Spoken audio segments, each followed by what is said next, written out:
Chers compatriotes, aujourd'hui la France... L'association Solidarité. Le crime organisé. Chi come noi hanno sempre combattuto.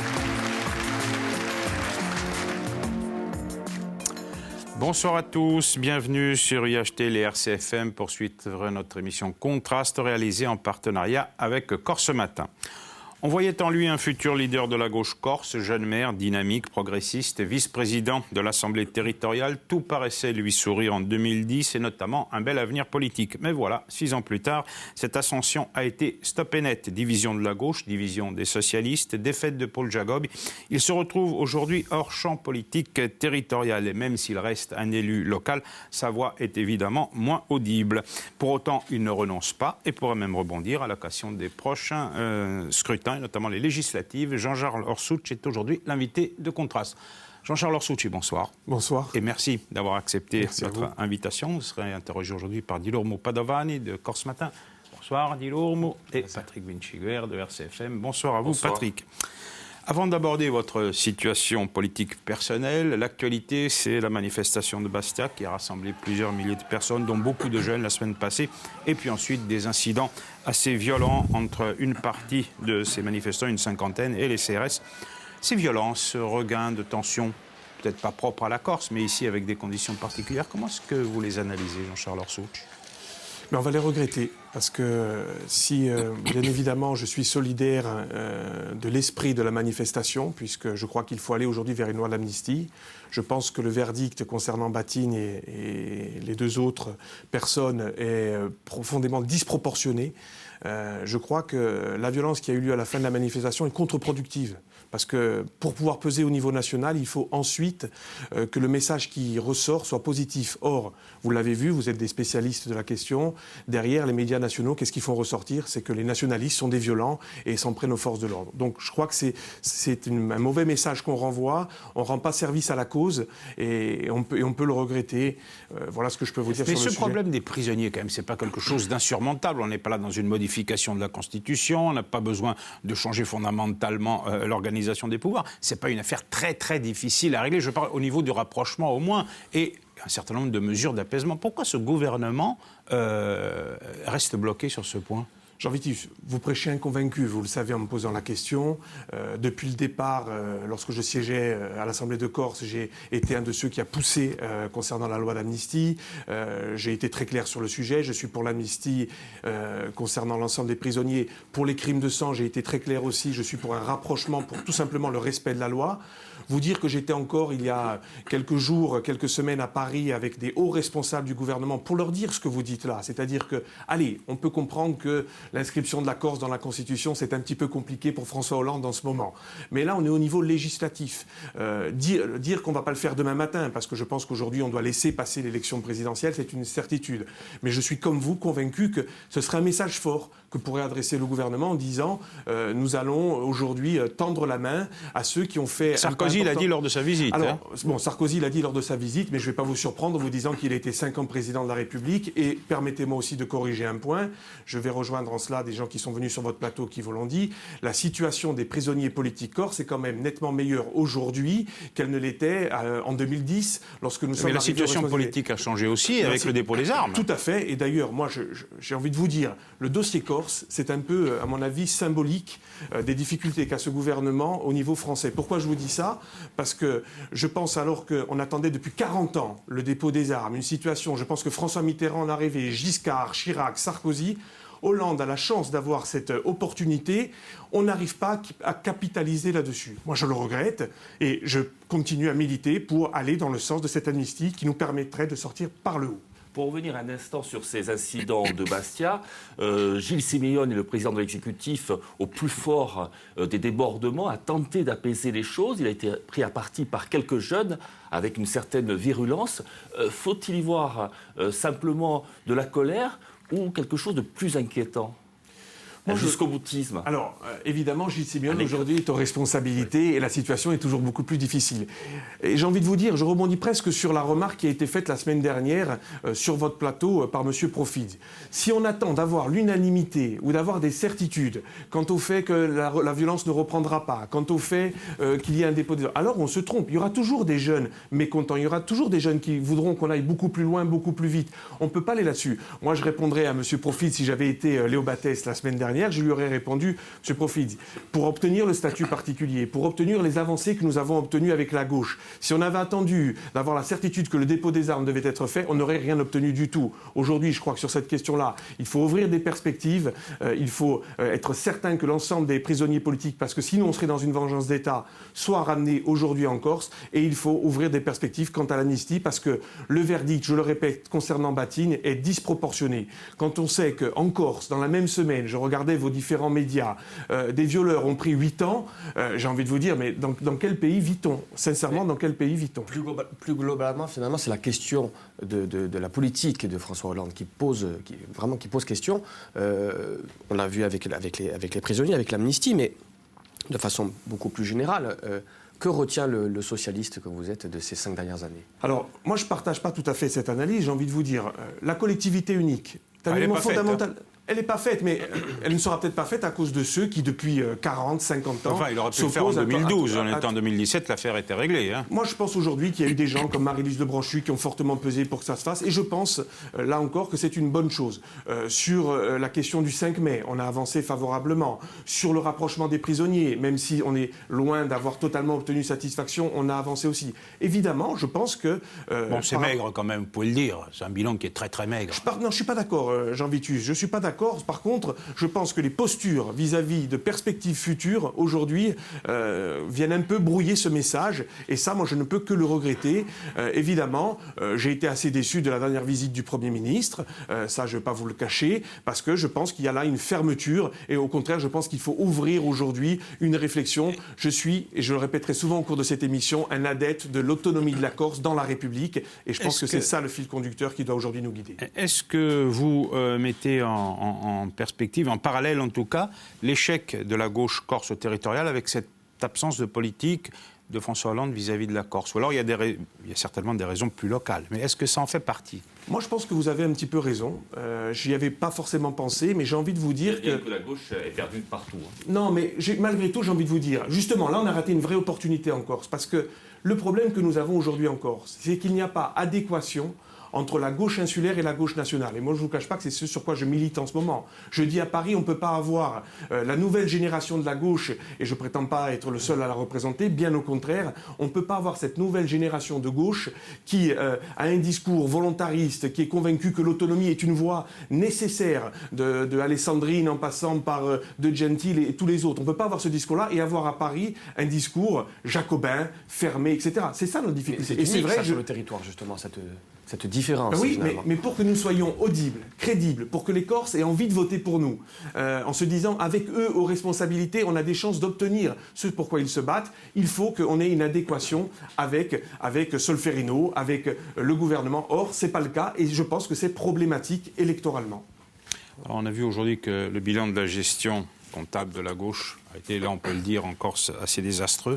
Un trou de 100 millions, des recrutements pléthoriques, des pressions sur les employés de la collectivité territoriale, puisqu'on voit dans la presse, c'est ce qui était. Comment est-ce que vous avez pu être ignorant de tout ça, alors que vous étiez dans la majorité et vice-président de l'Assemblée? Alors, bon, je ne vais pas vous faire un cours d'institution de la Corse quand même, je ne me permettrai pas. Simplement vous rappeler que le titre de vice-président est purement honorifique, donc ça, on va l'évacuer rapidement. Vous étiez également président du groupe de la majorité Tout territoriale. Tout à fait, je suis président du groupe de la majorité territoriale, mais j'ai la facilité à vous expliquer les choses puisque je suis, vous avez dit tout à l'heure, dans mes mandats, il m'en reste un et c'est peut-être le plus beau, celui de maire de Bonifacio, et je vous explique simplement comment ça se passe. Quand je vais devant mon conseil municipal et que je présente un budget à 20 millions d'euros, qu'il est voté par le conseil municipal, ben ce conseil m'a donné quitus pour dépenser 20 millions d'euros. Si dans la rue, je m'amuse à promettre aux uns et aux autres, voire même à signer des arrêtés en attribuant 30... Il y avait des signatures et des engagements. En attribuant 30... mon conseil municipal ne sera pas, je dirais, au fait de ces 30 millions dépensés. Donc aujourd'hui, je me permets quand même de vous faire remarquer 2 petites choses, Jean Vitus. Premièrement, c'est vrai que la majorité a sûrement été flouée, mais je vous rappelle qu'on a quand même eu systématiquement, je dirais, une abstention, positive de Corsica Libre vis-à-vis de ce budget. On a eu une abstention, je crois, en décembre 2013 de FEMO Accord sur ce budget. Personne n'avait véritablement vu venir cette dérive. Oui, mais eux étaient dans l'opposition, on peut dire qu'ils n'étaient pas au courant de tous les comptes. Mais la majorité, quand même. Alors, qu'on ne peut voir que quand on est à l'exécutif de Corse. Ça, aujourd'hui, moi, je vous le dis... Mais ils disent qu'ils n'ont rien vu, eux non plus, les conseillers exécutifs. Alors, qui c'est qui gouvernait cette assemblée ? Alors, écoutez, il ne vous aura pas échappé aux uns et aux autres qu'en décembre 2015, je n'étais pas sur la liste de Paul Jacob. Donc, si je n'étais pas sur la liste de Paul Jacob, c'est qu'il y avait des raisons. Qui a gouverné cette assemblée ? Vous le savez, j'ai eu l'occasion déjà de vous le dire. Il y avait un président qui s'appuyait sur un cabinet et sur un groupe restreint de fonctionnaires. Et ce sont ces gens-là qui avaient la main totale sur la collectivité territoriale de Corse. En revanche, oui, ayant participé à cette majorité, j'en assume aussi une part du bilan, une part de cette dérive, parce qu'effectivement, il faut dire on s'est trompé, il faut dire qu'on regrette qu'il y ait eu ces dérives-là. Je ne vais pas vous dire que c'est une bonne chose, même si je tiens aussi à tempérer un petit peu les choses. En termes d'investissement, la vraie question qu'il faut se poser aujourd'hui, c'est à quoi ont servi les sommes dépensées par la collectivité territoriale de Corse. Dans ce que vous avez relevé, Jean Vitus, ce qui me dérange le plus, c'est évidemment les dérives sur les embauches, parce que je crois que ça, ce n'est pas une gestion saine. Même si, là encore, je fais le parallèle avec ma collectivité. Moi, j'ai augmenté de 30% les effectifs au sein de ma collectivité, mais j'ai baissé le ratio des charges de personnel, parce que tout dépend des finances que vous recevez, tout simplement. Mais vous admettez la responsabilité de Paul Jacob dans cette gestion, c'est évident. dans cette dérive. Dans tous les cas de figure, c'est évident. Il ne peut pas aujourd'hui dire, dans le pire des cas, même si ce n'est pas lui qui a été à la manœuvre, il a la responsabilité d'avoir laissé faire. Et ça, en politique, vous devez l'assumer. Si demain, une telle dérive à la mairie de Bonifacio, parce que je laisse mes adjoints faire n'importe quoi, parce que mon DGS se trompe et confond le pouvoir politique et le pouvoir administratif, j'aurai de toute manière à assumer cette responsabilité parce que je suis le chef politique d'une collectivité et à ce titre, et c'est peut-être pour ça aussi que la sanction de décembre est celle avant tout de Paul Jacob. Et ces embauches que vous dénonciez il y a un instant, vous ne les avez pas vues ? Alors, écoutez, on a vu, comme tout à chacun, on a pu voir les embauches qui ont été faites. Certaines ont été expliquées, notamment par la création d'agences. Mais pourquoi ne pas avoir pris vos distances avant, alors ? Alors, premièrement... Comme l'ont fait, par exemple, lors de cette mandature, Antoine Otave et Delphine Orson, qui ont démissionné très rapidement du groupe de Prima Gauche. Alors, la comparaison me fait légèrement sourire. Pour l'instant, si vous m'expliquez pourquoi Delphine et Antoine ont quitté la majorité, merci, parce que pour l'instant... Pas la majorité, le groupe de Prima Gauche. Le groupe de Paul Jacob, je suis content que vous me l'expliquiez parce que je l'ai lu nulle part, je l'ai entendu nulle part. Nous concernant, moi en 2010, je suis allé avec Paul Jacob à une élection, je suis allé en assumant mes choix et j'estime qu'à un moment donné, il faut être loyal jusqu'au bout. En décembre, quand il s'agissait de renouveler, des choses ne m'ont pas plu et on vient de les relever dans le cadre de cette discussion. J'ai pris mes distances avec Paul Jacob et aujourd'hui, je crois que c'est à lui d'assumer. J'assume une part de cette responsabilité comme l'ensemble des conseillers territoriaux. Mais là aussi, vous pointez du doigt ce qui n'a pas été dans cette mandature. Évidemment, moi j'ai envie de vous dire, je suis aussi resté parce que nous avons avancé sur la collectivité unique, nous avons avancé sur la langue, nous avons fait avancer le débat. Concrètement, vous pouvez le dire, il n'y a pas eu grand-chose. C'est vrai qu'il y a eu des votes importants, que ce soit le PADUC, la langue, sur un certain nombre de choses, mais le concret, je veux dire, les chantiers routiers sont quasiment tous à l'arrêt, l'investissement, on n'en a pas vu les effets, ça n'a pas été une mandature aussi pharaonique que le dit Paul Jacob.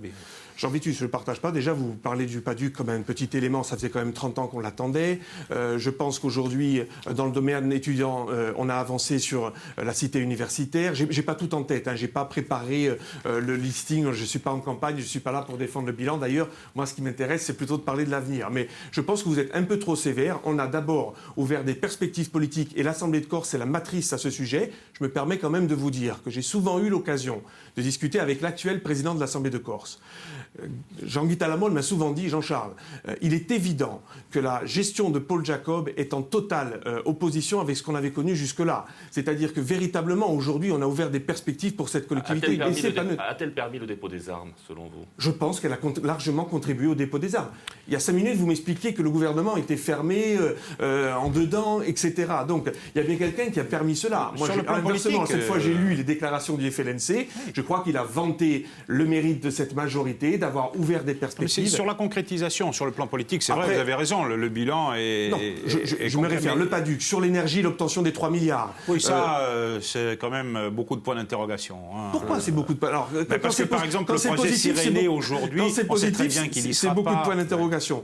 Moi, je sais qu'on a voté des choses importantes. À chaque session, une vingtaine, une trentaine. Alors, j'ai pas sur les routes, on a un schéma qui aujourd'hui fixe un cap. Maintenant, il va falloir trouver des financements.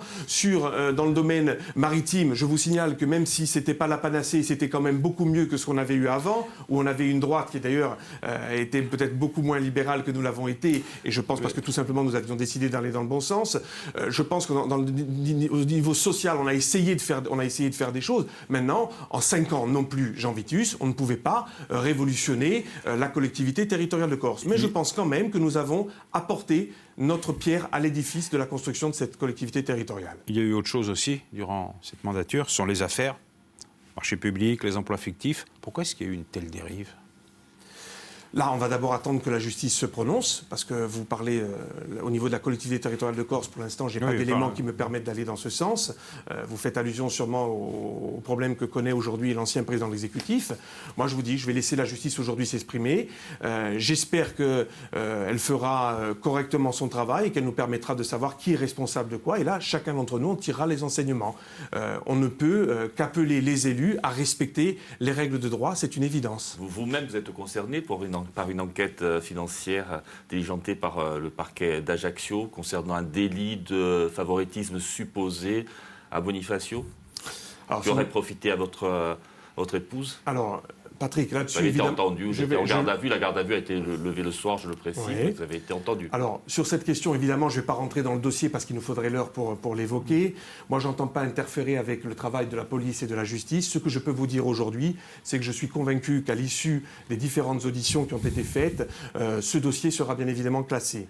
Moi, ce que je voudrais vous dire, parce que, évidemment, ce 29 septembre 2016 m'a profondément marqué, m'a fait beaucoup réfléchir sur... Vous avez évoqué un avenir politique. Je vous avoue que moi, pour moi, la politique est surtout une œuvre collective. Mais malgré tout, à titre personnel, j'ai beaucoup réfléchi depuis ce 29 septembre parce que, sincèrement, je ne pensais jamais me retrouver dans cette situation. Je vous rappelle quand même que c'est suite à une lettre anonyme, un tract il y a 3 ans, infâme. Je dis bien infâme. Je ne sais pas si... Je pense que vous l'avez eu puisqu'il avait été diffusé à grande échelle. J'étais un assassin, trafiquant de drogue, je spéculais sur les permis de construire, j'étais aussi un peu le chef du front, etc. Donc, suite à ce tract, j'ai porté plainte. D'ailleurs, j'ai même demandé à Emmanuel Valls de mettre le paquet pour retrouver ceux qui avaient écrit cela. L'affaire a été classée 6 mois plus tard. En revanche, 12 mois plus tard, j'ai vu arriver la police judiciaire me demandant de m'expliquer sur l'ensemble des points qui étaient évoqués dans ce tract anonyme. Je comprends tout à fait que l'on enquête, et ça, je laisse la police aujourd'hui faire son travail. Je collabore du mieux possible pour éclaircir tous ces points.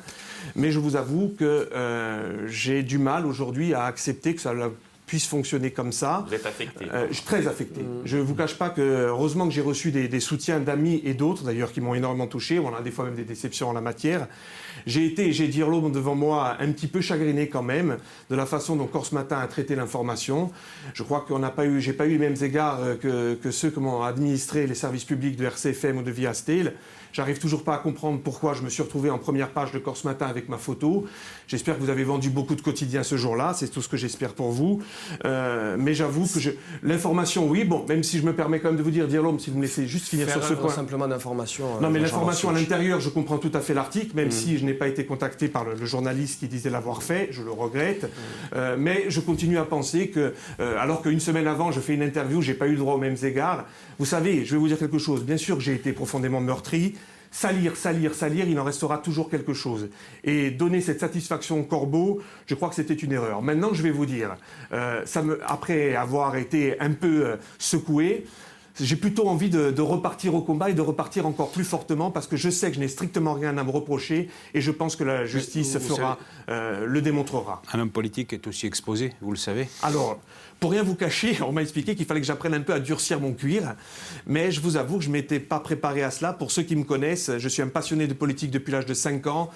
Ceux qui m'ont connu au lycée, à la faculté, savent que ça a toujours été quelque chose de déterminant dans ma vie. Mais je vous avoue que cet épisode m'a quand même profondément marqué. Alors, gestion de la collectivité, les affaires, la responsabilité en tout cas de la gauche, elle est collective, et l'empathie d'ailleurs. Est-ce que vous êtes réunis avec toutes les composantes depuis la défaite pour expliquer, en ayant cherché les raisons, puis envisager la suite ? Non, avec toute la gauche, non. Je vous avoue qu'on a pris un coup sur la tête. Il faut appeler un chat un chat. Comment voulez-vous qu'on ressorte de l'élection de décembre, même si je pense qu'elle est avant tout la défaite du président sortant, hein, je le pense sincèrement.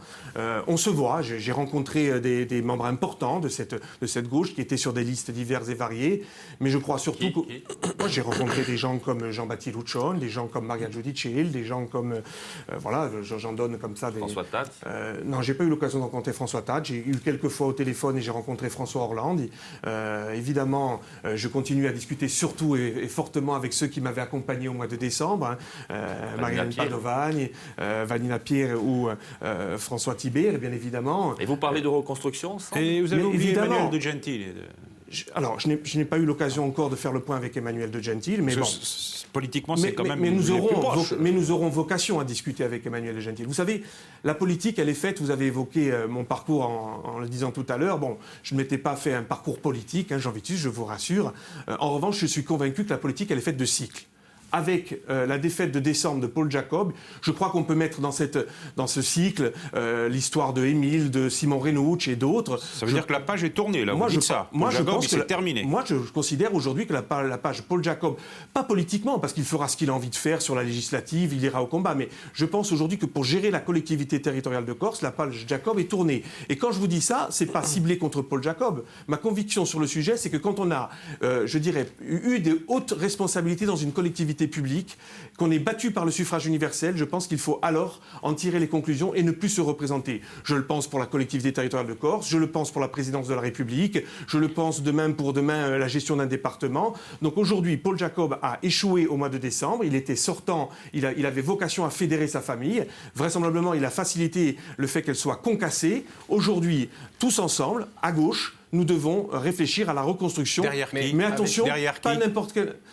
Moi, je pense aujourd'hui être en situation de pouvoir impulser cela. J'ai quand même réalisé un score avec 6000 voix. C'est un socle qui me paraît intéressant. J'ai évoqué des gens pour la reconstruction. 6 000 voix au territorial, on précise. 6 000 voix au territorial, qui permettent aujourd'hui de dire qu'on peut repartir là. Et puis, au-delà des leaders, je crois qu'il faut retourner un peu à nos fondamentaux. Moi, je fais l'analyse suivante, c'est que la jeunesse aujourd'hui, elle n'est plus derrière la droite et derrière la gauche. Voilà, c'est ce que j'allais dire, droite, gauche, même nationaliste. Est-ce que c'est encore le marqueur pertinent aujourd'hui en Corse ? Parce Alors, que, il faut faire attention, Patrick, je suis d'accord avec vous. qu'est-ce qui vous sépare aujourd'hui d'un Gilles Simeoni ? Alors, il faut Vous avez aller... l'air plus proche d'un Gilles Simeoni que d'un Paul Jacob, manifestement. Écoutez, ce qui peut me séparer de Gilles Simeoni, c'est que moi, je suis convaincu que nous devons rester dans cet ensemble qu'est la France. Nous devons rester adossés à la 5e puissance au monde. Moi, aujourd'hui, j'ai en tête les 180 millions d'euros de continuité territoriale. J'ai en tête l'effort que fait la France aujourd'hui en matière de santé pour la Corse, en matière d'éducation pour la Corse. J'ai en tête les 3 milliards d'euros que va donner aujourd'hui... C'est un attachement financier pour Il y a un ne pas dire attachement, non, je alimentaire. suis fier d'être français parce qu'aujourd'hui, je le répète, c'est quand même la 5e puissance au monde. Autour de cette table, nous nous exprimons non pas en Corse, Jean-Vitus, mais en français, et je crois qu'aujourd'hui, on peut en être fier. Donc moi, aujourd'hui, ce qui peut me différencier, c'est que... Gilles Simeoni n'est pas séparatiste. Mais écoutez, il faut le vérifier, il faut le vérifier. Que je sache. Mais écoutez, moi, l'instant. j'ai un peu du mal avec le concept d'autodétermination, je veux savoir exactement où on va. Moi, aujourd'hui, là-dessus, Jean-Guy est très clair, là-dessus, c'est un point clivant avec Jean-Guy Talamone. Avec Gilles, on aura à discuter de ce peut-être. Parce que moi, aujourd'hui, j'ai envie de vous dire, moi, je suis attaché à la gauche. Parce que là aussi, si vous voulez me faire dire qu'il n'y a plus de clivage droite-gauche, moi, je ne suis pas d'accord avec ce Les concept. différences avec Jean-Guy Talamone, ils sont claires également. Entre Exact. Gilles Simeoni et Jean-Guy Talamone. Et moi, aujourd'hui... Les choses sont claires, pourtant. Exactement. Donc moi, aujourd'hui, quand vous me posez la question, je suis un homme de gauche, attaché à la République. Je répète, notre concept, c'est l'autonomie dans la République. Et à gauche, parce qu'aujourd'hui, je crois que je veux lutter contre le déterminisme social. Je suis pour l'impôt. Je suis, voilà, sur Donc les concepts. reconstruire à gauche sans passerelle. Alors, reconstruire à gauche, évidemment. Alors, si vous me permettez, d'ailleurs, je vais évoquer un sujet. C'est reconstruire à gauche, mais pas dans les conditions que j'ai pu observer de ce qui s'est passé dans la cantonale de Bastia. Je me permets de vous le dire. C'est une autre gauche, celle-là. Non, c'est l'ancienne. Non, mais c'est je vais être précis là-dessus. Heureusement que vous ne m'avez pas mis un micro pour me demander ce que j'aurais fait si j'avais été électeur dans ce canton. Sincèrement, je n'ai absolument rien compris. D'un côté, on a une gauche, justement. La gauche était partout. Hein. Elle était partout. C'était compliqué Non, entre mais, De Gentile et Martel. Et c'était encore plus compliqué quand on regarde comment mon ami Emmanuel De Gentile est allé ensuite siéger au département, je me permets de vous le dire. C'est-à-dire qu'elle nous a expliqué qu'elle était la candidate de la majorité municipale. Et elle avait raison, ça avait du sens. Dans le cadre de la cantonale de Bastia, ça avait du sens. Mais le jour où elle est arrivée siéger au département, elle a expliqué qu'elle était la représentante du Parti socialiste et donc d'Emmanuel Valls. Moi, je vous avoue que je suis un peu perdu. La candidate du Parti socialiste d'Emmanuel Valls, qui est soutenue par Fais-moi Corse et une union dès le premier tour, que je ne souhaite pas. Voilà un exemple concret quand vous me posez la question comment construire. Moi, je pense que la gauche doit aller au premier tour sous son identité, voire au deuxième et au troisième, parce qu'elle ne doit jamais perdre ses valeurs. C'est ça sur lequel nous devons insister. Et je me permets de vous dire, de l'autre côté, on avait des gens à qui est autonomiste, à qui est jacobin, etc. Voilà, moi, je vous avoue que dans cette cantonale, j'ai perdu mon latin, et je pense qu'il est grand temps que l'on se mette véritablement tous autour de la table pour clarifier les choses. Alors, on en vient à Bonifacio. Le PLU de Caval a été annulé par la Cour administrative de Marseille après un recours d'une société immobilière qui est basée au Royaume-Uni, je crois, qui souhaite bien entendu bétonner. Mais les associations de défense de l'environnement sont réjouies quand même des motifs de l'annulation de cette décision. Vous n'auriez pas respecté en particulier les règles environnementales et notamment la bande des 100 mètres. Pourquoi vous ne déclarez pas finalement Caval inconstructible ? Alors, premièrement, vous allez sur des raccourcis et vous avez lu des choses qui ne sont pas exactes, Jean Vitus. C'est-à-dire, pour celui qui aurait l'honnêteté intellectuelle de se plonger dans le document, je suis obligé donc de vous donner quelques détails. Le PLU de 2006, sur lequel j'ai voté contre, qui était applicable quand je suis arrivé aux responsabilités, prévoyait 30 000 mètres carrés supplémentaires sur l'île de Caval. Avec mon conseil municipal, toutes tendances confondues, avec un adjoint dont on ne peut pas suspecter ni la probité, ni les quelques velléités spéculatives, nous avons décidé de ramener ce plan local d'urbanisme à 3000 mètres carrés de constructibilité uniquement sur des ruines pour obtenir justement que cette île retourne dans le droit. C'est ce que disaient les associations d'environnement. Hein. D'ailleurs, elles n'ont pas. Vous avez quand même remarqué qu'elles n'avaient pas attaqué notre délibération. Vous remarquez que ce sont des gens qui voulaient obtenir davantage de constructibilité qui ont attaqué cette délibération. Que dit le droit ? Je vous rappelle quand même, Jean Vitus, si on fait un vrai historique de l'histoire, que le tribunal administratif de Bastia a quand même dit qu'il fallait soutenir le courage politique dont a fait preuve la mairie de Bonifacio. Donc ce que je peux vous dire, c'est que nous avons respecté notre engagement de 2008, à savoir que nous voulions interdire la construction nouvelle sur Caval. Nous avons usé de moyens juridiques qui ont été sanctionnés par la Cour administrative d'appel. En première instance, on avait dit que sur chaque permis qui devait être délivré, il y aurait une étude environnementale et le juge a estimé qu'il fallait la faire en amont. Sur la bande des 100 mètres, je parle de ces fameux 1000 à 3000 mètres de constructibilité sur ces ruines qui sont dans la bande des 100 mètres, eh bien on va respecter la décision de justice et on va appliquer. Mais vous dites aujourd'hui, pourquoi ne pas interdire Mais c'est ça qu'on veut faire, Jean Vitus. Par contre, ce qu'on voulait faire aussi, c'est se débarrasser de ces ruines qui sont une véritable, en plein cœur du parc marin international des Bouches de Bonifacio, qui sont une véritable verrue. Nous travaillons aussi avec les services de l'État pour mettre en place un sentier du littoral sur cette île. Et je tiens d'ailleurs à le dire aussi très clairement.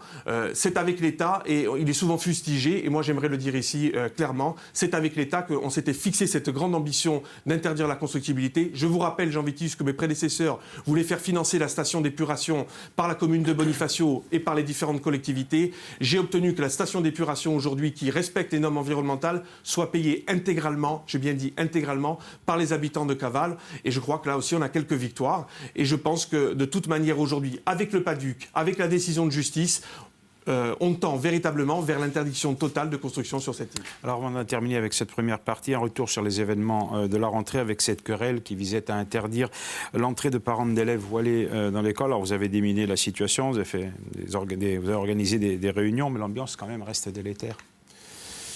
Je crois, comme un peu partout en Corse et un peu partout sur le territoire national depuis les attentats terribles que nous avons eu à subir, il y a évidemment des tensions. Moi, vous dites, j'ai déminé. J'ai tout simplement, avec le rectorat et avec l'ensemble des partenaires, gendarmerie, j'ai souhaité que force revienne au droit et à la loi. Et je suis dans cet état d'esprit-là parce que je crois qu'on ne peut pas faire autrement.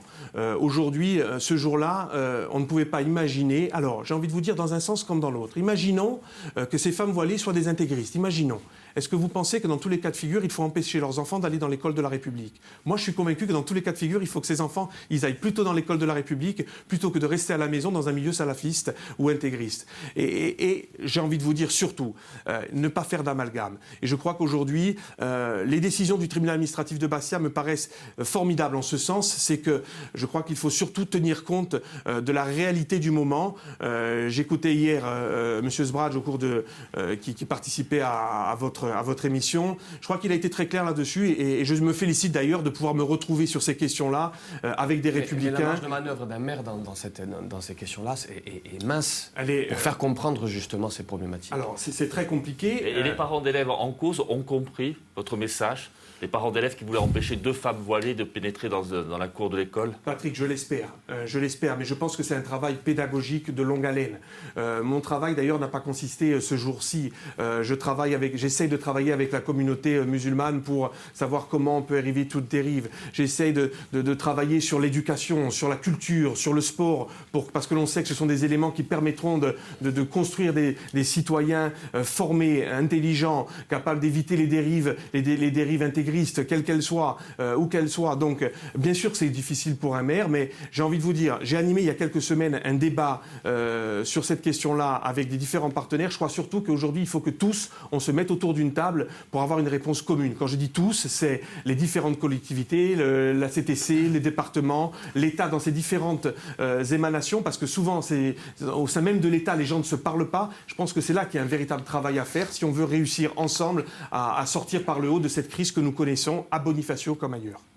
Eh bien, nous arrivons à la fin de cette première partie d'émission. Nous allons maintenant entamer notre débat. Votre contradicteur va prendre place dans un instant. Il s'agit de Francis Nadidj, qui est responsable du Front National en Corse et qui va être votre opposant. Bonsoir Francis Nadidj et merci d'avoir accepté ce rôle. Vous avez maintenant 10 minutes pour contredire Jean-Charles Orsuch. Bien, moi je voudrais qu'on fasse un petit bilan politique général. Je suis observateur de la vie politique et un petit peu acteur, et j'observe aujourd'hui qu'il y a véritablement 3 pôles politiques cohérents, me semble-t-il, avec des marges politiques qui sont effectivement différentes, mais qui ont le mérite de la clarté. D'un côté, il y a le Front National Rassemblement Bleu Marine que je représente, il y a Corsica Libera, et il y a aussi le Front de gauche. Autour de ces 3 composantes, moi je vois une sorte de magma politique assez informe qui varie au gré des alliances, des mésalliances, des compositions, des recompositions ou des décompositions. Il y a une gauche qui est tétanisée, qui a été pulvérisée par un électorat qui a désavoué massivement sa démarche. Il y a une droite aujourd'hui dont certains membres rêvent de gouverner dans la future Assemblée version collectivité unique avec peut-être M. Simeoni comme président de l'exécutif ou vice-versa. Et vous avez été vice-président sous l'ancienne mandature. Et il semble que vous ayez préparé à travers, je ne sais pas, des concessions que vous avez faites, l'arrivée des nationalistes au pouvoir. D'ailleurs, ils ne se sont pas privés de prendre le pouvoir qu'on leur offrait. Ils auraient bien eu tort de s'en priver.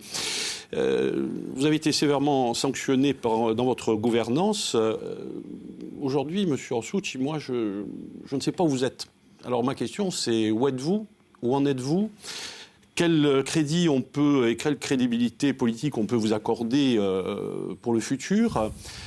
Ça, c'est une première question. La deuxième question, c'est en ce qui concerne, vous avez dit tout à l'heure que l'Assemblée de Corse votait un budget et qu'ensuite l'exécutif en disposait à son gré, sans quasiment aucun contrôle, avec les mains libres. Est-ce que ça ne présente pas un danger pour la collectivité unique, d'autant plus qu'elle va maintenant agglomérer les compétences des collectivités, des conseils départementaux. Voilà, je pense qu'on est là dans des grands doutes. La population se pose des questions, l'électorat se pose des questions, et d'une manière générale, c'est toute la Corse qui est dans l'incertitude totale de ce qui va se passer. Quelle garantie avons-nous que cette collectivité unique ne va pas se transformer quasiment en une dictature, même si elle devait être soft, avec des pleins pouvoirs entre les mains de deux personnes qui seraient le président de l'Assemblée de Corse et le président de l'exécutif? Je serais tenté de dire, donnez-nous des raisons d'espérer, parce qu'aujourd'hui, je crains que nous naviguions à l'aveuglette et nous n'en avons pas. Cela dit, bon, premièrement, sur la cohérence politique ou savoir où on se situe, vous dites les seules cohérences, c'est Corsica Libre, nous, vous le Front National, le Front de gauche. Bon, moi j'appartiens à un courant d'idées qui s'appelle la social-démocratie, je suis désolé, mais évidemment ce n'est pas le courant que vous représentez, et je crois que ce courant-là a vocation à exister. Moi je suis un rocardien dans l'âme, je suis à gauche, si vous voulez que je sois très clair, je suis à gauche, et je suis un décentralisateur convaincu, et je crois à l'autonomie de la Corse. Si vous voulez, s'il y a deux piliers qui fondent aujourd'hui ma pensée politique, c'est d'être à gauche et d'être un autonomiste. Et là-dessus, ça me permet de discuter certaines fois avec les uns ou les autres et d'avoir des passerelles. Sur les dérives de la collectivité territoriale et vos craintes vis-à-vis de la collectivité unique. Moi, j'ai envie de vous dire, le premier contrôle qui est exercé, c'est celui du peuple. Vous l'avez rappelé. Alors, vous dites sévèrement, j'ai envie de nuancer votre... Mais nous avons été battus, dont acte, et c'est le peuple qui a exercé ce contrôle et qui nous a sanctionnés. Il y a d'autres mécanismes. La preuve, la Chambre régionale des comptes, saisie par un nouveau président exécutif, vient de donner son verdict. Aujourd'hui, vous, les journalistes, le peuple sait, et on a conscience, et le peuple s'exprimera encore sur le sujet. Sur la collectivité unique, je suis d'accord avec vous.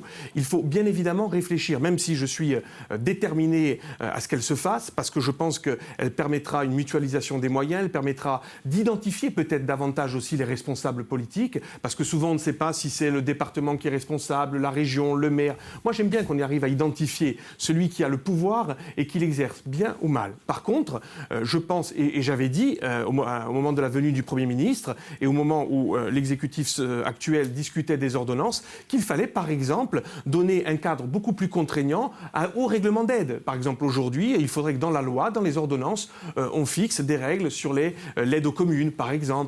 Il faut aujourd'hui peut-être instituer un contrôle. On vient de le voir, il y a eu des dérives. Et bien aujourd'hui, il faut tirer les enseignements de ce qui vient de se passer pour peut-être donner davantage de moyens à une commission de contrôle présidée par l'opposition, mais à qui on donne des moyens en termes administratifs, etc. C'est-à-dire que, oui, je ne vous dis pas qu'il ne peut pas y avoir de dérive, mais j'ai envie de vous dire tout système il y a toujours un risque de dérive. Moi, aujourd'hui, ce que je vois, c'est que la collectivité unique, c'est d'abord davantage de moyens mis au service de la Corse, et c'est là-dessus que je veux me positionner. Sur le reste, vous l'avez très bien compris, le message politique que j'entends porter avec mes amis, c'est celui d'un homme de gauche qui veut aujourd'hui permettre à la Corse de répondre à la difficulté de la précarité, de permettre aujourd'hui de répondre à ces deux questions fondamentales, parce que l'avantage d'être le maire d'une commune comme Bonifacio, ça me permet, monsieur Dalis, de vous dire qu'aujourd'hui, la préoccupation principale des Corses, c'est l'emploi et un toit. Puisque 9 rendez-vous sur 10 à la mairie, c'est pour me demander un emploi ou un toit. Inversement, je vous réponds aussi, le rôle d'un conseiller de l'Assemblée de Corse, c'est aussi d'ouvrir des perspectives politiques sur des questions comme la langue, sur des questions comme la fiscalité, sur des questions comme les transports. C'est aussi ça, le rôle de l'Assemblée de Corse. Et je ne pense pas que nous ayons ouvert la voie aux nationalistes. Nous avons tout simplement défendu ce en quoi nous croyions à l'époque, avec l'ancienne majorité. Et je crois qu'on a bien fait de le faire. Et l'histoire, je pense, nous rendra grâce sur le sujet. Pour revenir à la collectivité unique, est-ce que vous ne pensez pas, et je reviens à la question précédente, que cette concentration, cette hyper-concentration des pouvoirs nous pose de problèmes dans la vie démocratique? Jusqu'à présent, les choses étaient quand même bien définies, avec des conseils départementaux auxquels... Vous pensez que les conseils départementaux fonctionnaient parfaitement bien? Ah non, je ne dis pas qu'ils fonctionnaient parfaitement bien, donc, mais il y avait quand même des compétences. Il y avait quand même des compétences qui leur étaient propres, qui n'étaient pas... Elles seront exercées par la collectivité unique demain, et elles permettront peut-être d'être plus efficaces en matière sociale, parce qu'aujourd'hui, je pense que le saupoudrage qu'a pu faire le conseil départemental ne permet pas d'être totalement efficace. Moi, je le répète, je pense plutôt que l'histoire, alors je ne cible personne individuellement, mais l'histoire des 50 ans, voire des 200 ans de conseils généraux en Corse, en tout cas, n'a pas permis à cette île de connaître un développement économique, social, harmonieux, permettant à tout à chacun dans cette île de pouvoir s'épanouir. Donc moi, aujourd'hui, je crois plutôt à une collectivité unique, je le répète, où on institue des contre-pouvoirs contre-pouvoirs qui peuvent être mis en place. Je le répète, je ne vais pas vous dire ce que je viens de vous dire précédemment, mais je crois aujourd'hui, en revanche, que ce qui est important, c'est surtout le choix que feront les Corses sur les hommes, sur les projets politiques, et il faut faire confiance au peuple en la matière. Parce que vous pensez que les saupoudrages dont vous parlez, qui existeraient au sein des conseils départementaux, n'existent pas au sein de la collectivité aujourd'hui et n'existeraient pas au sein de la collectivité unique? Alors, M. Dadiz, on pourrait justement travailler sur le sujet. Je vous le répète, les règlements d'aide aux communes, par exemple, moi je propose très clairement qu'ils soient inscrits dans les ordonnances et que si demain un président de l'exécutif ne venait à ne pas respecter ce règlement, il y ait des inscriptions d'office, ce qui permettrait d'éviter ce type de dérive. Je vous donne un exemple parmi tant d'autres, mais c'est comme ça qu'on pourrait éviter les dérives. Je remarque quand même que quand on regarde comment a fonctionné la collectivité territoriale de Corse, sur la droite, sur la gauche, et j'espère demain avec les nationalistes, je pense que ça a mieux fonctionné que n'ont fonctionné les conseils départementaux. Je pense que ça a mieux fonctionné parce qu'il y a plus de collégialité, parce qu'il y a moins de prise directe, je dirais, avec une vision assez clientéliste et claniste. Je pense quand même que ça va dans le bon sens. Maintenant, on n'arrivera pas, on ne pourra jamais éviter peut-être quelques élus qui ne seront pas en situation de gérer correctement la collectivité. Vous avez parlé tout à l'heure de l'aide de l'État en matière dans différents domaines, continuité territoriale, etc. Il y a une partie qu'on oublie souvent, qui est la langue et la culture corse, avec l'apport de l'État, qui est quand même assez conséquent. Je peux en parler parce que j'étais à l'époque, il y a quelques années, concerné par le sujet. En ce qui concerne l'enseignement primaire et secondaire, c'est quand même un apport pratiquement de 8 millions d'euros annuels. On n'en parle jamais. Aujourd'hui, vous parlez de saupoudrage. Je l'ai évoqué tout à l'heure quand j'ai évoqué la manne financière de l'État en direction de l'éducation nationale. Voilà, mais on oublie toujours de préciser les chiffres qui sont quand même assez énormes. Voilà. Est-ce que vous ne pensez pas qu'il y a justement là aussi, en matière de LCC, un saupoudrage permanent à travers un certain nombre d'associations et qu'il y a peut-être besoin de cohérence et peut-être sûrement d'un bilan des actions qui ont été menées depuis quelques années? Alors, je partage votre diagnostic quant aux résultats obtenus. Aujourd'hui, je regarde à Bonifacio, on n'a pas les résultats escomptés en matière de langue corse. Bon, on en est, je dirais, qu'aux prémices de la mise en place de cette politique. Selon moi, il faut avoir beaucoup plus d'ambition. La différence avec vous, c'est que moi, je suis favorable à la co-officialité parce que je pense que c'est le seul instrument qui permettra peut-être de sauver la langue corse, mais je crois aussi qu'il faut être plus efficace dans l'utilisation des fonds publics. Je crois qu'il y a un travail à faire en la matière, mais je partage un peu votre sentiment sur le fait que, malgré ces moyens financiers importants qui ont été mis à disposition de la collectivité territoriale de Corse depuis longtemps, on n'a pas les résultats escomptés en matière de revitalisation de la langue corse. Nous sommes très favorables au bilinguisme. C'est terminé. Vous avez respecté votre temps de débat. Nous allons maintenant faire le débriefing avec mes deux collègues, Patrick et Guillermo. Alors, Guillermo Padovani, le temps de vous installer et vous débutez la séance. Quel est votre sentiment sur la prestation de notre invité? Toujours combatif.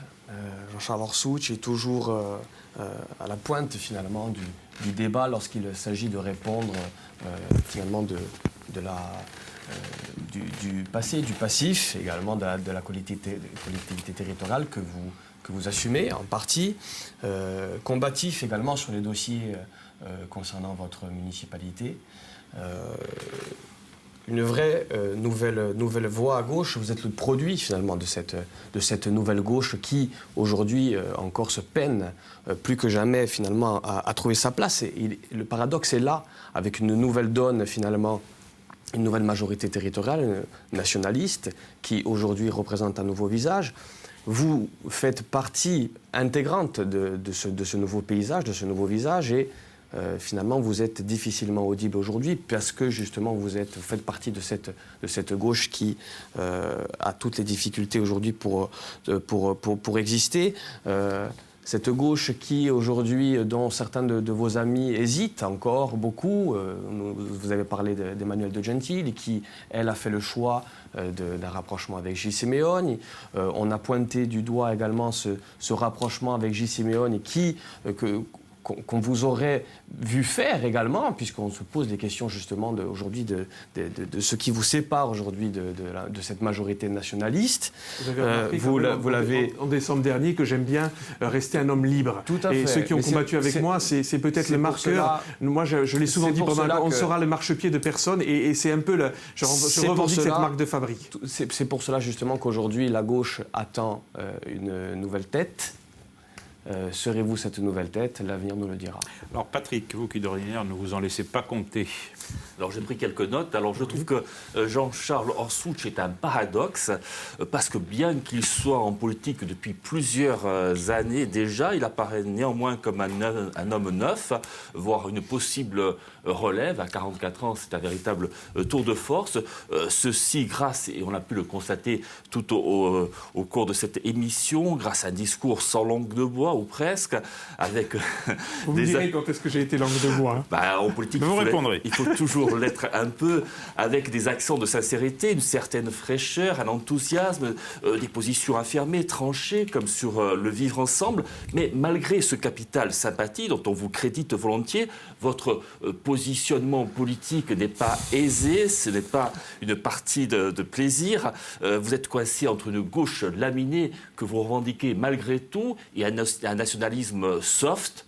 Une autonomie dans la République, c'est bien ça. Donc il vous faudra clarifier, vous affirmer davantage, créer votre propre espace si effectivement vous voulez assurer une relève. C'est votre désir, vous l'avez dit, à gauche, et donc imprimer votre marque, et ce n'est pas gagné, on verra dans les prochaines années, d'autant que pour l'heure, Jean-Charles Orsuch, votre zone d'influence se limite à la citadelle de Bonifacio, donc les prochaines échéances, ce sera les législatives peut-être, vous nous le direz dans un instant, ou les territoriales auront valeur de test. Alors, langue de bois mou, nationalisme soft... Est-ce que vous êtes une sorte de chamallow politique? C'est une façon négative de présenter les choses. Moi, je revendique cette filiation politique. C'est mon marqueur depuis toujours. Je vous ai fait référence tout à l'heure à mon engagement politique. J'affichais pour François Mitterrand en 1988. J'ai été militant de la CSC. J'ai toujours été un homme de gauche et j'ai toujours été un autonomiste. Donc après, évidemment, ça pose des fois des difficultés en Corse par rapport à un positionnement, mais j'ai envie de dire c'est valable pour tout le monde. À droite, il y a des gens qui sont dans la même situation. À gauche, il y a des gens qui ont fait des choix différents. Évidemment, à l'époque, la gauche jacobine, elle était majoritaire seule, à elle toute seule, et elle pouvait se comporter comme un rouleau compresseur. Aujourd'hui, elle a disparu du paysage politique. Tout comme ont disparu, ou on n'a jamais malheureusement, et je le regrette, parce que vous me présentez souvent Jean Vitus comme un socialiste, je l'ai souvent revendiqué, je l'ai souvent voulu. En 98, j'ai pris ma carte. Bon, depuis le mois de décembre, j'ai compris qu'on ne voulait pas trop de moi non plus, donc c'est toujours un petit peu compliqué. Le paradoxe, oui, j'ai envie de participer à une aventure collective. Vous me posez la question sur la territoriale. Je pense que je serai candidat à l'élection territoriale et j'ai l'ambition aujourd'hui de poursuivre ce que j'avais fait en 2015 parce que je pense que c'était un bon début, parce que je le répète, il s'agissait de la défaite du candidat sortant. Nous, on considère que c'était un bon début, est un socle pour partir de l'avant. Je me permets quand même de vous dire que je suis parti en 2004 à 40% à Bonifacio. J'ai la chance de faire 80% en 2014. J'ai fait 410 voix à la territoriale. Bonifacio n'est pas la Corse. Non, mais je veux vous dire par là que ce que j'ai peut-être réussi à l'échelle bonifacienne, évidemment, je rêve de pouvoir le faire. Et je le répète, avec d'autres, parce qu'à Bonifacio, c'est une aventure collective. Et à l'échelle de la Corse, il n'y a pas d'aventure individuelle. Alors, nous n'avons pas abordé deux questions importantes. C'est les deux échéances de 2017. Alors, d'abord, la présidentielle. Cette semaine, il y a eu Nicolas Sarkozy qui est venu en Corse dans le cadre de la primaire de la droite et Jean-Frédéric Poisson vendredi. Ça ne s'invente pas. Ça vous intéresse moins, j'imagine, la primaire de la droite que celle de la gauche. Parlons de celle de la gauche qui pourrait éventuellement se faire. Est-ce que vous souhaitez la candidature de François Hollande ? C'est à lui de le décider. Évidemment, sur la droite, je vais pas développer davantage. Aujourd'hui, je pense que la situation est compliquée pour le président de la République. Moi, j'ai envie de vous dire, vous me posez la question par rapport aux candidats. Peu importe, François Hollande, Montebourg, etc. Moi, ce qui m'intéresse aujourd'hui... Peu importe, quand même. Non. Répondez sur François Hollande. Est-ce que, selon vous, il doit se présenter une nouvelle fois? Moi, ça me paraît difficile. Dans la situation actuelle, ça me paraît difficile. Alors, qui vous choisissez? Emmanuel Valls, alors, qui vous choisissez? C'est là où je voulais en venir. C'est que, excusez-moi, la politique, c'est avant tout des idées. Donc, aujourd'hui, moi, il faut que ce soit des idées à gauche. Et, je ne vais pas vous surprendre, j'aimerais entendre le discours du futur candidat à l'élection présidentielle sur la Corse et comment il voit aujourd'hui l'avenir de la Corse. Parce que je reste le maire d'une petite commune de France, de 3000 habitants. Je n'ai plus que ce mandat-là. Donc, quand je vais mettre mon bulletin dans l'urne, je veux savoir aujourd'hui ce que... Aujourd'hui, qui vous voyez le plus proche? Vous avez dîné, me semble-t-il, au début de l'été avec Emmanuel Macron à Bonifacio. Vous a-t-il convaincu sur la Corse? Alors, sur la gauche aussi. Il m'a clairement répété qu'il était un homme de gauche. Peut-être pas évident au premier abord. Comment ? C'est peut-être pas évident. Non, j'ai lu dans Challenge ce qu'il disait. Pour moi, c'est très clair. C'est un homme de gauche. Évidemment, il a un parcours atypique, à gauche, mais je pense que c'est un homme de gauche. Inversement, le discours qui est le sien aujourd'hui, je suis en attente d'un programme politique, parce qu'on en est uniquement dans la phase du diagnostic. Et aujourd'hui, je partage son diagnostic. Est-ce que je vais partager son ambition et son projet ? Je reste plus prudent. Il a eu des positions à Orléans qui étaient un petit peu, peut-être un peu jacobines selon moi. Donc, j'attends, je ne vous le cache pas, et j'observe. Parce qu'en ce moment, voilà, la politique, je le répète, c'est avant tout des idées. Moi, je ne suis pas un concours de beauté pour savoir qui est le plus séduisant ou qui a, je dirais, le côté le plus photogénique. Seconde échéance sont les législatives. Vous avez déclaré « j'y réfléchis ». Traduction, vous êtes dans les starting blocks. Quelles assurances attendez-vous et de la part de qui ? Vous l'avez évoqué tout à l'heure. Je le répète, la politique, ce n'est pas une aventure personnelle. Si je vais me retrouver dans une élection législative avec 50 candidats de gauche, je ne sais pas s'il est opportun d'y aller. Aujourd'hui, moi, je veux, dans les semaines et les mois à venir, rassembler un maximum de personnes, faire valoir les idées que je défends et espérer qu'elles soient défendues par le plus grand nombre. Et si je suis en situation de pouvoir porter ces idées, et je pense aujourd'hui, sans langue de bois, que dans la circonscription qui est la mienne, je suis sûrement le plus à même de pouvoir défendre ce bilan. Socialiste, nationaliste, un peu ce qui s'est passé à Bastia pour la cantonale, ça pourrait vous je vous l'ai dit. Non, pas du tout. Je vous l'ai dit tout à l'heure, Jean Vitus, je suis très clair sur le sujet. Je pense que nous devons être nous-mêmes au premier tour d'une élection, quelle qu'elle soit. Si je vous dis que c'est un point de divergence avec ce qui s'est passé à Bastia, je pense qu'il faut que chacun aille avec son identité. Le peuple tranche dans ces cas-là, quitte à prendre des risques, parce que derrière, je comprends bien ce que vous voulez dire, il y a des risques, quitte à prendre des risques, mais je pense que nous devons d'abord être nous-mêmes, défendre nos valeurs et nos idées, nos valeurs à gauche, notre façon de voir la gouvernance politique, puisqu'on l'a souvent sous-entendu pendant ce débat. Je pense que la gouvernance est aussi un élément important. En revanche, vous l'avez dit, les territoriales, qu'elles aient lieu en décembre 2017 ou un peu plus tard, vous serez candidat. En fonction du contexte, évidemment, mais au moment où je vous parle, oui, je souhaite être candidat à l'élection territoriale en tant que tête de liste, en essayant là aussi de fédérer un maximum de personnes, parce que quand vous êtes à 4,1%, les 5, c'est à portée de main, les 7, encore plus, et je crois qu'on peut d'ailleurs avoir encore beaucoup plus d'ambition. Le résultat de décembre 2015 l'a montré. Je pense, et je vous l'ai dit, qu'on était simplement à la fin d'un cycle, et à la fin d'un cycle, on repart sur un nouveau, et j'espère faire partie de ceux qui pourront porter ce message pour la gauche et pour la Corse. Et en s'unissant cette fois-ci avec l'ensemble des socialistes. Je le souhaite avec l'ensemble des forces de gauche qui partagent une vision commune, parce que là encore, j'ai envie de vous dire, si c'est faire une union de façade purement électoraliste, on voit bien qu'ensuite, dans la gestion d'une collectivité comme la CTC, ça peut poser des problèmes. On l'a vu en matière de transport, et je me permets, vous ne m'avez pas questionné sur le bilan de nos amis nationalistes jusqu'à présent. J'ai envie de vous dire que je crois que j'attends encore un peu, parce que c'était un peu tôt. Vous l'avez qualifié de globalement positif. Je le considère globalement positif. La remarque la plus, je vais vous faire plaisir Patrick, la remarque la plus difficile que j'ai à faire vis-à-vis de ce bilan, c'est votre analyse qui était parfaite sur le transport maritime. Je ne pouvais pas dire mieux que vous. Vous avez d'ailleurs reculé un peu face au président exécutif, je l'ai regretté, mais je crois que c'est le point le plus négatif qu'on ait pu avoir. Ce sera là votre mot de la fin. Merci d'avoir répondu à toutes nos questions. Patrick Guillot, Marine Grazia. Et avant de nous séparer, je vous présente un ouvrage qui vient juste de paraître de l'historien Michel Franceschi sur le comte Carlo Andrio Pozzi-Orgo, l'ennemi juré de Napoléon. C'est aux éditions Payot. Ecco, contraste compiu. Ci rivedremo domenica prossimo con l'Antombidado. Sarà Jean-Jacques Coapleo, direttore di La RS. Intanto, buona settimana, buonasera a tutti.